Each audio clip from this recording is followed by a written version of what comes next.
रोज एक नई कहानी देखने के लिए चैनल को सब्सक्राइब करें और बेल आइकन दबाना ना भूलें। चारों तरफ लोगों की भीड़ भाड़ ने मदन को घेर रखा था। गोद में नन्ही सी बेटी नंदिता थी, जिसके मासूम चेहरे को देखकर उसकी आंखों में आंसू भर चुके थे। दरअसल उसके जन्म के वक्त ही मदन की बीवी दुनिया को अलविदा कह गई थी। उसके गम में मदन पहले ही टूट चुका था। ऊपर से गांव वालों की दकियानुसी बातें उसकी तकलीफों को और ज्यादा बढ़ा रही थी। तभी वो कहता है, बस करो, मेरी बेटी मेरे लिए बोझ या कर्ज नहीं है। इसीलिए मैं आप सबसे विनती करता हूँ कि अपनी बातें लेकर आप सभी यहाँ से चले जाइए। तुम तो सच से मुंह मोड़कर बैठ गए।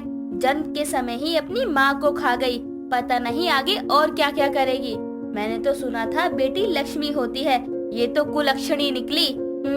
देख लेना मदन भाई साहब, तुम्हें अमीर से फकीर बनाकर रहेगी ये। चलो भाई और बहनों। इतना कहते हुए सभी लोग अपने अपने घरों की तरफ रुख करते हैं और मदन अपनी नन्ही सी बेटी को गोद में लिए उसकी ओर देखकर कहता है, मेरी बेटी ही मेरी दुनिया है। मेरे लिए मेरी बेटी बोझ नहीं बल्कि मेरी खुशियाँ हैं। मैं तुझे माँ और पिता दोनों का प्यार दूंगा, चाहे इसके लिए मुझे कर्जदार ही क्यों न बनना पड़े। भावुक पिता नन्ही सी नंदिता को गले से लगाकर अंदर आता है। मदन काफी सुखी और समृद्ध था। घर में किसी भी चीज की अब तक कोई कमी नहीं थी। पर देखते हैं आगे क्या होता है। समय गुजरता है और मदन दिन रात अपनी बेटी के आसपास ही रहता और कुछ वक्त तो यूं ही गुजर जाता है, जिसके साथ धीरे धीरे मदन गरीब होता चला जाता है। पर अब नंदिता 7 साल की हो चुकी थी और वो स्कूल भी जाने लगी थी। वहीं मदन भी अब काम करने लगा था। ऐसे ही कुछ साल और गुजरते हैं और नंदिता अब बड़ी हो गई थी। एक रोज मदन काम से थका हारा घर आता है और कहता है, नंदिता बिटिया कहाँ है तू? आई पिताजी।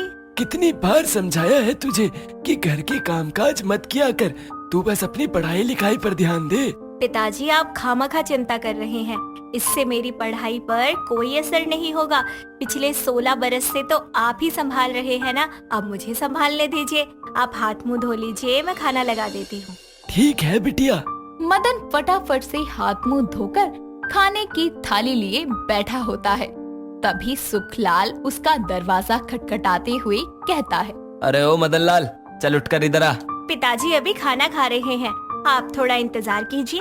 अरे ओ छोकरिया, मैं तेरे बाप से बात कर रहा हूँ, तू चुप हो। बिटिया तू शांत हो जा, मैं आता हूँ। मदन खाने से उठकर दरवाजे के बाहर आता है, जहाँ सुखलाल उसे धमकाते हुए कहता है, चल मेरे पैसे ला। मैंने आपको घर आने से मना किया था ना, फिर भी आप चले आए। मैं जानता हूँ कि मैं आपका कर्जदार हूँ, धीरे धीरे करके चुका दूंगा आपका उधार। कैसे चुकता करेगा? घर तो तेरा पहले ही मेरे पास गिरवी पड़ा है और तेरे दादा परदादा की जमीन तो अब कोई बची ही नहीं जो तू बेचेगा। जल्दी से जल्दी मेरे पैसे लौटा, वरना तुझे दिया कर्जा तेरी बेटी से अपने घर की चाकरी करवा के वसूलूंगा। मदन इस बात से पूरी तरह अनजान था कि उसकी बेटी ने उसकी पूरी बात सुन ली है और सच से वाकिफ होने के बाद नंदिता खुद से कहती है, मेरे पालन पोषण और पढ़ाई के कारण पिताजी इस साहूकार के कर्जदार हो गए। सोचा था आज पिताजी को अपने मैट्रिक्स की परीक्षा में अव्वल आने की खुशखबरी दूंगी और आगे की परीक्षा की इच्छा जाहिर करूंगी, लेकिन नहीं, अब मैं आगे नहीं पढ़ूंगी। मैं उन्हें और कर्जदार नहीं बना सकती। कर्जों के बोझ तले दबा पिता आंसुओं को छुपाकर चेहरे पर झूठी मुस्कान लिए अंदर आता है और नंदिता के पूछने पर वो बात को टालते हुए बेमन से खाना खाकर सो जाता है। पर नंदिता की आंखों से तो जैसे नींद ही उड़ गई थी। वो पूरी रात कर्जदार पिता के चेहरे को निहारती है और अगली सुबह वो अपने पिता से कहती है, पिताजी मैंने सोचा कि मैं घर बैठे सिलाई कढ़ाई करूं। वो क्या है ना, जब आप चले जाते हैं तो मैं घर पर एकदम अकेली हो जाती हूँ और पढ़ाई लिखाई भी लगभग पूरी हो गई है, तो इससे अच्छा है कि मैं कोई हाथ का हुनर ही सीख लूं। पर अचानक ऐसी कौन सी मजबूरी आ गई जो मेरे रहते तुझे मेहनत करनी पड़े? तू सिर्फ पढ़ लिख, पर पिताजी मैं आपकी मदद करना चाहती हूँ। मैंने कौन सा मना किया है बिटिया, पर पहले तुझे उस काबिल तो बना दूं। जब तू अच्छे से पढ़ लिख कर अफसर बन जाएगी तब तेरा जितना दिल चाहे तो अपने पिता की मदद कर लियो। पिता का अपने लिए प्रेम भाव देखकर नंदिता की आंखें आंसुओं से भर जाती है और वो कहती है, आपकी इस बेटी ने आपको कर्जदार बना दिया। मेरी पढ़ाई लिखाई ने आपके कंधों पर कर्ज का भार डाल दिया। फिर भी आप मेरे उज्जवल भविष्य की कामना कर रहे हैं, क्यों पिताजी? क्योंकि मैं तेरा पिता हूँ, तेरा भला चाहता हूँ। और किसने कहा कि मेरी बेटी ने मेरे कर्ज के भार को बढ़ाया है? जिस दिन तू कामयाब हो जाएगी उस दिन तेरे पिता का सीना फक्र से ऊंचा हो जाएगा और कर्जे का क्या है वो भी धीरे धीरे चुकता हो जाएगा। पिताजी मैं आपकी बात से पूरी तरह सहमत हूँ, पर मेरा यकीन कीजिए, मैं अपनी इस सिलाई कढ़ाई से अपनी पढ़ाई पर कोई फर्क नहीं आने दूंगी। इससे जो 4 पैसे आएंगे उससे हम हर महीने उस साहूकार का कर्ज चुका देंगे। गरीबी से जूझ रहे दोनों बाप बेटी एक दूसरे के आंसू पोंछते हैं। अब नंदिता घर में सिलाई बुनाई का काम करने लगती है, जिससे आए पैसों से हर महीने साहूकार का वो ब्याज देती है और जो पैसे मेहनत मजदूरी करके मदन लाता उससे वो घर की दाल रोटी का जुगाड़ करती है। समय तेजी से गुजर रहा था। नंदिता दिन भर घर के कामकाज के साथ सिलाई बुनाई करती और रात के अंधेरे में जब पूरी दुनिया नींद में होती तब वो पढ़ाई किया करती। लंबे अरसे से की गई कर्जदार पिता की बेटी की सच्ची मेहनत और लगन रंग ले आई, जिसके बाद अध्यापिका के पद पर उसकी नियुक्ति हो गई और उसे सरकारी नौकरी मिल गई। ये खुशखबरी आकर वो अपने पिता को सुनाते हुए कहती है, पिताजी मेरी मेहनत रंग लाई, मैं टीचर बन गई, मेरी सरकारी नौकरी लग गई है। ये तेरी मेहनत का फल है बिटिया। ये नौकरी मेरी अकेली की मेहनत नहीं है, बल्कि मेरे कर्जदार पिता का संघर्ष और उनकी अच्छी सोच भी है। काश मेरे जैसी सभी बेटियों को मेरे पिताजी जैसे पिता मिले, जो उनकी उम्मीदों को पंख दे ताकि वो खुद को कुछ साबित कर सके। मैंने तो सिर्फ अपना फर्ज अदा किया है बिटिया। पिताजी ये जीवन दान और मेरे चेहरे की मुस्कान सिर्फ और सिर्फ आपकी देन है। मुझे फक्र है कि मैं आपकी बेटी हूँ। बहुत जल्द मैं आपके कंधों से ये कर्ज का भार भी खत्म कर दूंगी। वक्त बीतता है और नंदिता अपनी नौकरी में काफी व्यस्त हो जाती है और अपनी पहली तनख्वाह के साथ वो साहूकार के घर पहुंचती है, जहां वो कहती है, ये लो सुखलाल चाचा, आज आपके कर्ज की पाई पाई उतर गई है मेरे पिताजी के कंधों से। अब मेरे पिताजी आपके कर्जदार नहीं रहे। अरे ऐसे कैसे कर्जदार नहीं, ये तो सूद है, असल अभी भी बाकी है। देखो चाचा, तुम साहूकार की आड़ में जो गांव के भोले भाले गरीब अनपढ़ लोगों के साथ हेरा फेरी करके उनसे बढ़ा चढ़ा कर ब्याज लेते हो और फिर उनकी जमीनें हड़पते हो, तो ये तुम्हारा जो धंधा है ना, अब ये बंद हो जाएगा, देख लेना। ज्यादा सरकारी नौकरी की धौस मत दिखा छोकरी। मेरे ही दिए पैसों से तेरे बाप ने तुझे इस मुकाम तक पहुंचाया है। तेरा बाप हमेशा मेरा कर्जदार रहेगा। बिल्कुल नहीं। अगर बात सिर्फ असल रुपयों की जाए तो वो तो कब के चुकता हो चुके हैं, और ये जो तुम चक्रवृद्धि ब्याज लगाकर बता रहे हो ना, ये चालाकी अब तुम्हारी नहीं चलेगी, क्योंकि मेरे पिताजी ने मुझे इस काबिल बना दिया है कि अब तुम्हारी ये चालाकी मैं किसी के आगे नहीं चलने दूंगी। नंदिता की बातें साहूकार को चुप्पी साधने पर मजबूर कर देती है और वो नजरें झुकाए वहाँ से निकल लेता है। तभी गांव के लोग उसकी वाहवाही करते हैं और उन्हीं में शामिल एक मोहन काका नंदिता से कहते हैं, सच कहा था मदन तूने, बेटियां बेटों से जरा भी कम नहीं। आज एक बेटी ने अपने कर्जदार पिता के झुके कंधों को फिर से उठा दिया। अरे पर है तो बेटी ही ना, कल को शादी ब्याह करके अपने घर चली जाएगी। कुल और वंश का नाम तो बेटा ही चलाता है, बुढ़ापे का सहारा तो बेटा ही बनता है। अच्छा मालती, जब ऐसा ही था तो फिर क्यों तेरा बेटा बहू के आते ही तुझे छोड़ गया? जिस बेटे को तूने पढ़ाया लिखाया वो एक झटके में ही तेरा दामन छोड़कर चला गया। बोल, कहाँ है आज तेरा बुढ़ापे का सहारा? एक औरत होकर बेटियों के लिए ऐसे कड़वे विचार मालती। अरे एक कुल के वंश को भी बढ़ाने वाली कोई और नहीं, बेटियां ही होती हैं, समझी? मालती का सर शर्मिंदगी से झुक जाता है। समय गुजरने के साथ नंदिता की शादी हो जाती है और विदाई के समय उसके पिता उसे आशीर्वाद देते हुए बोलते हैं। मुझे गम नहीं खुशी है कि उसने मुझे हीरे जैसी बेटी दी, क्योंकि बेटा तब तक साथ देता है जब तक उसे पत्नी नहीं मिलती, पर बेटियां तब तक साथ देती हैं जब तक उनकी जिंदगी खत्म नहीं हो जाती। पापा, ये आपकी बेटी की तरफ से आपको छोटा सा तोहफा। ये है नए घर की चाबियाँ। वहाँ आपको किसी चीज की कोई कमी नहीं होगी। मेरे जाने के बाद आप वहाँ का सिलाई वाला कोचिंग सेंटर संभालिएगा और जब भी आपको मेरी जरूरत हो मुझे फोन कर देना, मैं तुरंत आ जाऊंगी। जिस तरह आज मैं आपकी बेटी हूँ, मैं हमेशा यूं ही रहूंगी। जाते जाते भी अपने पिता को कर्जदार बना के जा रही है। देखा आपने किस तरह नंदिता ने एक बेटी का फर्ज बखूबी निभाया। कुछ रूढ़िवादी लोगों के विचारों के कारण बेटियों की ख्वाहिशें वक्त के साथ ही दम तोड़ देती हैं। जरूरत है सिर्फ इतनी कि हम भी मदन की तरह एक समझदार पिता बन सके और पुराने रूढ़िवादी विचार धारणाओं को समाप्त कर सके। नेहा एक बहुत ही प्यारी लेकिन थोड़ी सी गोल मटोल लड़की थी, जिसे हरी मिर्च देखकर ही उससे बहुत डर लगता था। वो हमेशा से ही पतली होना चाहती थी। ऐसे ही एक दिन वो अपनी एक हेल्थ एक्सपर्ट दोस्त अनामिका से मिलने उसके घर जाती है कि तभी अनामिका उससे बोलती है, नेहा, आज इतने दिनों बाद मेरी याद आई कैसे? बस तेरी याद चली आई और मैं तेरे पास खिंची चली आई। दोनों बैठकर एक दूसरे से हंसी मजाक करने लगती हैं। अनामिका थोड़ी देर बाद नेहा को खाने के लिए पूछती है और उसके सामने खाना रख देती है। दोनों मिलकर खाना खाती हैं कि तभी नेहा कहती है, यार इसमें कितनी मिर्ची है, तू कैसे खा रही है?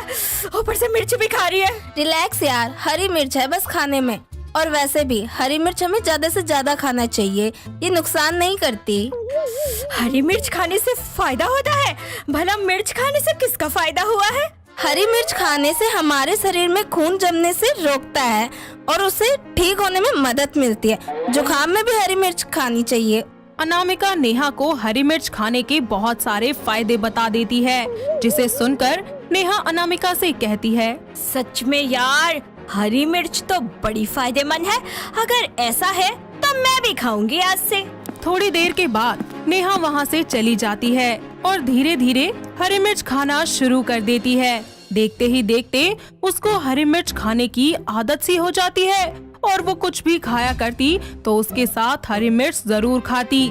ऐसे ही कुछ समय बीत जाता है और नेहा के लिए एक बहुत ही ज्यादा अच्छे से घर से अतुल नाम के लड़के का रिश्ता आता है।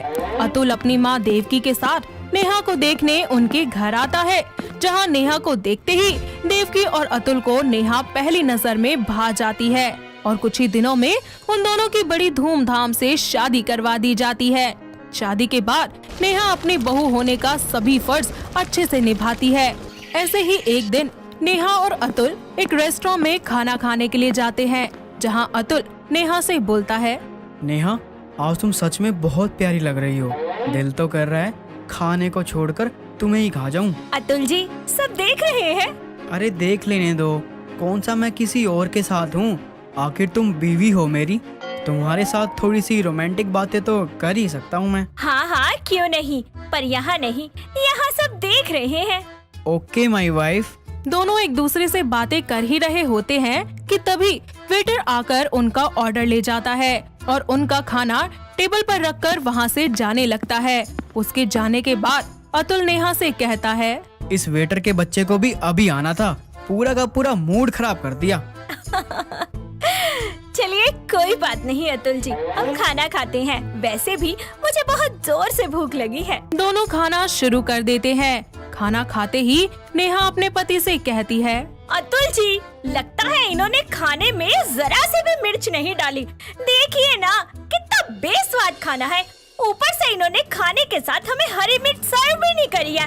मुझे तो ये खाना बिल्कुल भी पसंद नहीं आ रहा। मैं नहीं खा रही ये खाना। अच्छा तो है खाना नेहा, बस तुम्हारी फेवरेट हरी मिर्च नहीं है, इसलिए तुम्हें खाना अच्छा नहीं लग रहा। जो भी हो अतुल जी, मुझे हरी मिर्च चाहिए तो मतलब चाहिए अभी के अभी। नेहा की जिद पर अतुल उसके लिए हरी मिर्च मंगवाता है और खाने में ऐड कर देता है।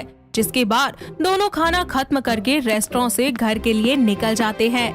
ऐसे ही एक दिन नेहा अपनी सास के मजे लेती है और सोचती है, अरे माँ जी तो बिल्कुल भी हरी मिर्च नहीं खाती। एक काम करती हूँ, आज उनकी रोटी में हरी मिर्च पीस के मिला देती हूँ और फिर माँ जी से कहूँगी कि हरी मिर्च खाना आपकी सेहत के लिए बहुत अच्छा है और आप धीरे धीरे मिर्च खाना शुरू कर दो। नेहा अपनी सास की रोटी में हरी मिर्च भर देती है और फिर बोलती है, ये लीजिए माँ जी आपका खाना, खाकर बताइए कैसा बना है। अरे करम जली कुलटा, अगर तुझे इतनी ही हरी मिर्च खाने का शौक है तो अपने खाने में डाला कर, मेरे खाने में मेरे रोटी में क्यों डाली इतनी मिर्च? वो माँ जी मैं तो बस। अरे चुप कर बेशरम निर्लज औरत। अपनी माँ की आवाज सुनकर अतुल भी वहाँ आ जाता है और बोलता है, क्या हुआ माँ, आप नेहा पर इतना क्यों चिल्ला रही हो? ऐसा क्या कर दिया उसने? अरे अपनी इस नालायक पत्नी से ही पूछना कि इसने क्या किया। नेहा क्या किया है तुमने जो माँ इतना भड़क रही है तुम पर? नेहा रोते हुए अतुल को सारी बातें बताती है और कहती है, अतुल जी मेरा सच में कोई इरादा नहीं था माँ जी को ऐसे दुख पहुँचाने का। मैं तो बस ये चाहती थी कि वो हरी मिर्च खाएं, क्योंकि हरी मिर्च खाने से बहुत फायदे होते हैं। मैं भी पहले नहीं खाती थी, लेकिन जब मुझे इसके फायदे पता चले तो मैंने भी इसे खाना शुरू कर दिया। सच में। नेहा मुझे पता है कभी भी माँ का बुरा नहीं चाहती हो तुम और ना ही चाहोगी, पर हर चीज के दो पहलू होते हैं। अगर उसका फायदा होता है तो नुकसान भी होता है। ऐसे ही हरी मिर्च खाने के फायदे तो होते हैं, साथ ही साथ कुछ नुकसान भी होते हैं। अतुल सबसे पहले अपनी माँ का गुस्सा शांत करवाता है और दोनों को सोफे पर बिठाकर नेहा का हाथ थामकर उससे बोलता है, नेहा माँ बीमार है, उनको डॉक्टर ने मिर्च मसाले खाने से सख्त मना किया है, इसीलिए माँ अब थोड़ी सी मिर्च भी नहीं खा पाती। अगर वो खाती भी हैं तो उनकी तबीयत बिगड़ जाती है। मुझे माफ कर दो माँ जी, मुझसे बहुत बड़ी गलती हो गई। मुझे नहीं पता था कि आपको हरी मिर्च खाना मना है। मुझे कुछ भी करने से पहले आपसे पूछ लेना चाहिए था। आई एम सॉरी, मैं आपसे ऐसा कुछ भी नहीं करूँगी। अरे कोई बात नहीं, गलती सबसे होती है, पर अब तुम ध्यान रखना, ठीक है? अतुल की बात सुनकर नेहा समझ जाती है और अपनी सास से माफी मांगते हुए कहती है, प्लीज माँ जी मुझे माफ कर दीजिए। मैंने बच्चों जैसी हरकतें की, लेकिन मैं वादा करती हूँ अब से मैं ऐसा कुछ नहीं करूँगी। कोई बात नहीं बहू, तू भी मुझे माफ कर दे। अरे इतनी छोटी सी बात तो मैं तुझे आराम से समझा सकती थी, पर मैंने ऐसा नहीं किया, तुझ पे भड़क गई। तो तू भी अपनी सास को माफ कर दे। कोई बात नहीं माँ जी, आप बड़ी हैं, आप कह सकती हैं। माफी मांगकर मुझे शर्मिंदा मत कीजिए। आई लव यू माँ जी। आई लव यू टू मेरी बहू। अब से तू मेरे लिए दलिया और खिचड़ी ही बनाना, अच्छा? ठीक है माँ जी, अब से आप जैसा खाना कहेंगी मैं वैसा खाना ही बना दूंगी। और बहू एक बात कहूँ? कहिए ना। बहू मेरी सलाह मान तो ये ज्यादा हरी मिर्च खाना बंद कर दे तू, क्योंकि कोई भी चीज ज्यादा खाने पे हमारे शरीर को नुकसान पहुंचा देती है, और मैं नहीं चाहती कि आज जो दिक्कत मुझे हो रही है कल को वो तुझे ना हो। पर माँ जी मिर्च खाने से तो सिर्फ फायदा होता है ना, फिर ऐसे क्यों? होता होगा, लेकिन एक साथ थोड़ी ना ले लेंगे सारा फायदा। अरे मिर्च खाओ, पर जरूरत पे खाओ ना। जी माँ जी, आप सही कह रही हैं। शायद मैं लोगों की बातों में आकर बिना अपना दिमाग लगाए ये सब कुछ करे जा रही थी।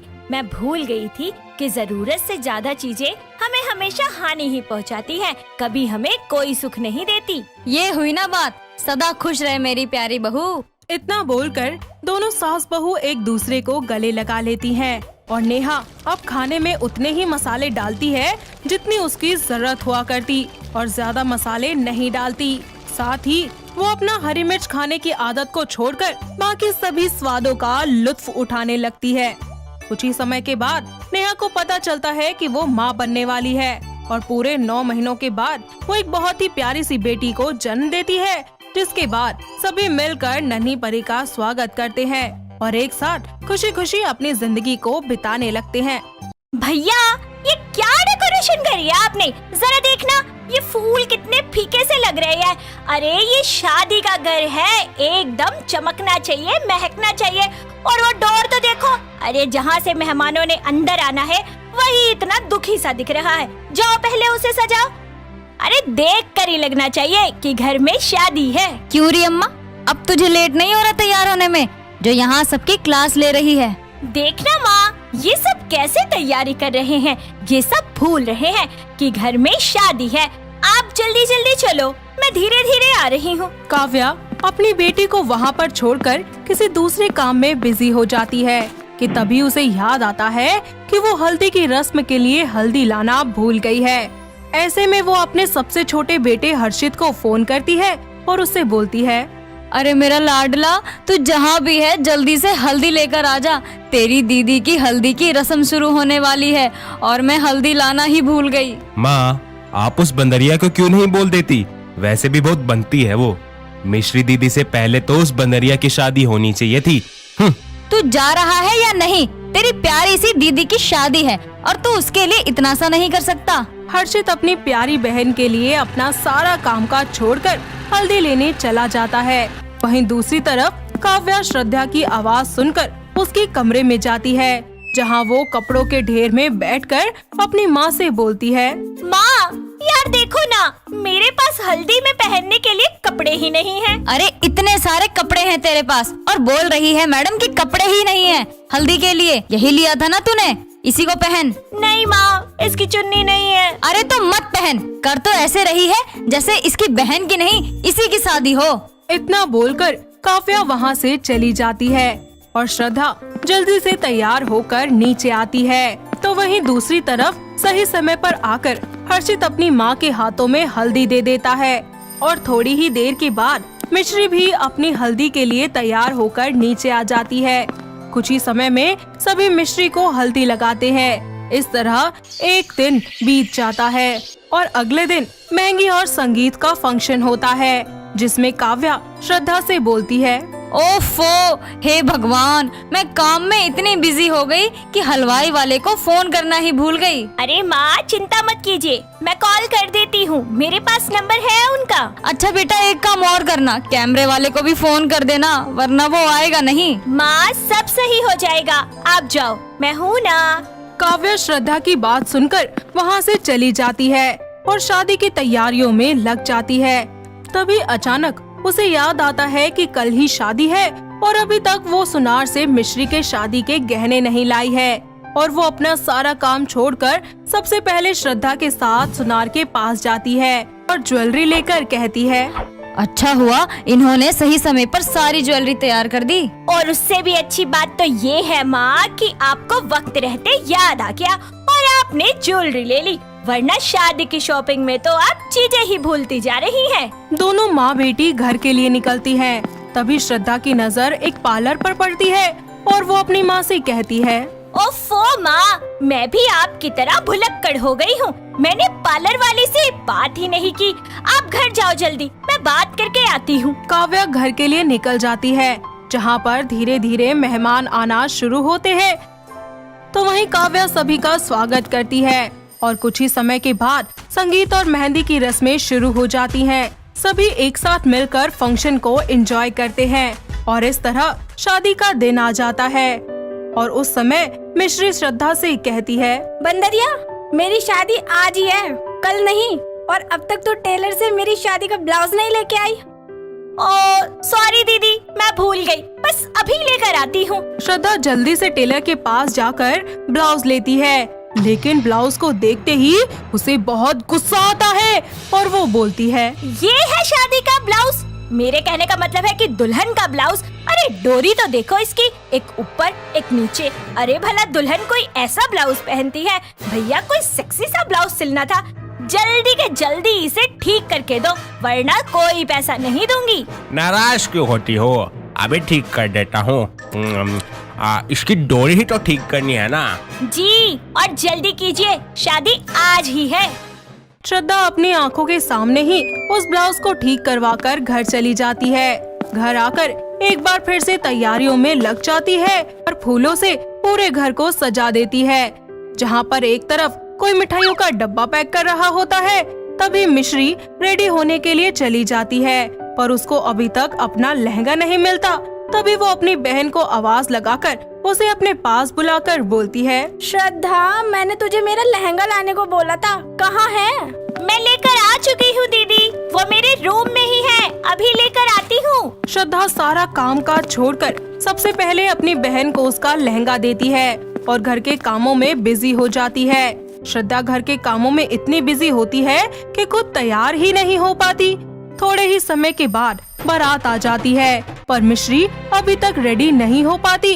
वहीं काव्या बारात का स्वागत करती है, तो वहीं दूसरी तरफ श्रद्धा अपनी बहन को जल्दी से तैयार करके नीचे ले आती है।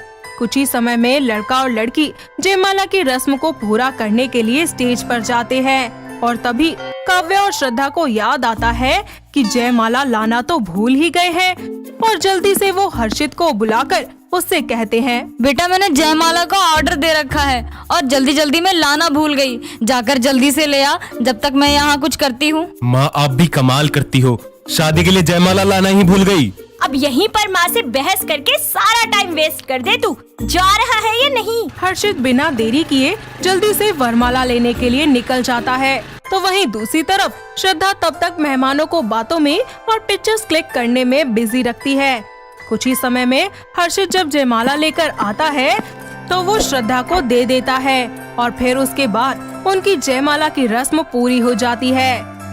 इस सब के बाद लड़के की फैमिली और लड़की की फैमिली दोनों ही खाना खाने लगते हैं, जिसके कुछ ही समय के बाद शादी की आगे की रस्में शुरू हो जाती है, जिसमें सब बहुत ही ज्यादा खुश होते हैं। इतने में मंगलसूत्र पहनाने की रस्म शुरू हो जाती है और इस समय पर लड़के को मंगलसूत्र ही नहीं मिलता, जिस पर काव्या श्रद्धा से कहती है, हे भगवान, अरे बेटा मंगलसूत्र कहाँ है? लेकर तो आई थी ना। हाँ माँ, मैं लेकर आई थी, यही होगा सामान में, अच्छे से देखो।